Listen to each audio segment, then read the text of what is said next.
Olá, queridos, bom dia! Você é uma pessoa que gosta de fazer trilha? Olha, é legal, viu? E se você gosta, se tiver oportunidade, conheça a trilha sabática. Essa é uma trilha de 1,6 km que fica perto de uma igreja histórica, mas não é aqui perto da gente, não.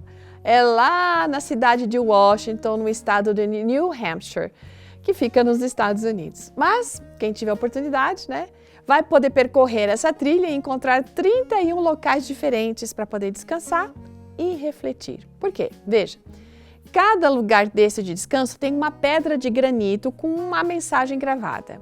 E essas mensagens nas pedras vêm explicando a origem do sábado, né, desde lá da criação e aquilo que vai ocorrer com o sábado quando Cristo Jesus voltar. Né? E a nossa amiga aqui que escreve, a Marsha Brummel, ela diz que gosta de parar e descansar em cada banco, observar a natureza ao redor e sim contemplar aquelas pedras, lendo e refletindo a respeito das mensagens. Mas ela diz também que aquelas próprias pedras têm uma história muito interessante. E a história dessas pedras traz ao nosso coração a certeza de que Deus sempre tem um plano especial para nós. Ela diz que há mais de 20 anos, a pessoa que projetou essa trilha, o Sr. Elder Merlin, ele passou por uma pedreira de granito que fica localizado também lá em New Hampshire e ele notou uma série de lâminas de pedras que estavam ali descartadas ao longo da estrada. Essas rochas, essas pedras descartadas, elas eram assimétricas, não eram todas iguais, mas todas tinham um lado que era liso, o lado onde elas haviam sido cortadas. Então, de espessuras variadas, enfim, eles não servia mais para a pedreira. Então, o que o proprietário fazia daquela pedreira? Ele vendia aquelas pedras por preços bem baixos, entre 5 e 20 dólares. Né? E então, essas pedras descartadas acabaram se tornando as pedras onde as mensagens do sábado foram gravadas. E elas são o foco principal, na verdade, desta trilha, né, que tem uma beleza muito extraordinária, segundo a autora.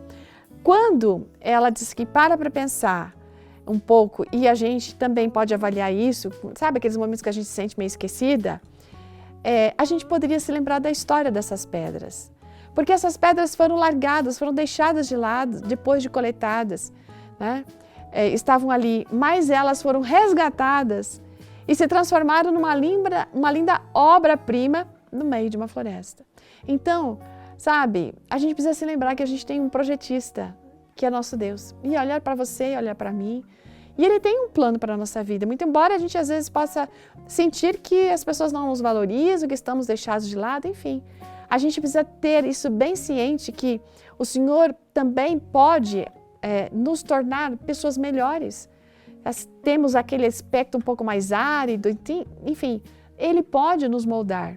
Né? Se você se sente rejeitado, abandonado, lembre-se que você pode se transformar numa obra-prima nas mãos desse nosso Deus. Então, permita que Ele coloque a beleza dEle em você. E você vai perceber o seu propósito de vida e a beleza que você tem.